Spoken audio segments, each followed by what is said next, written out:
கன்னியாகுமரி மாவட்டத்தில் கேரளாவிற்கு ரேசன் அரிசி கடத்தல் அதிகரித்து வருகிறது.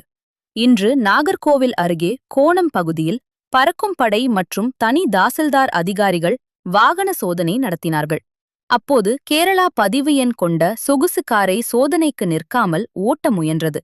அதிகாரிகள் 2 கிலோமீட்டர் தொலைவில் தொடர்ந்து ஓடி அந்த காரை பிடித்தனர். சோதனையில் காரில் 2000 கிலோ ரேசன் அரிசி கேரளாவிற்கு கடத்தப்படவிருப்பது தெரியவந்தது. ஒட்டுநர் தப்பி ஓடுவதால் சொகுசு காரையும் ரேசன் அரிசியையும் பறிமுதல் செய்தனர். மாவட்ட போலீசார் மற்றும் தாலுகா அதிகாரர்கள் தப்பிய ஓட்டுநரை தேடி வருகின்றனர். இதன் மூலம் ரேசன் அரிசி கடத்தலை தடுப்பதில் காவல்துறை நடவடிக்கைகள் தீவிரமாக மேற்கொள்ளப்பட்டு வருகின்றன.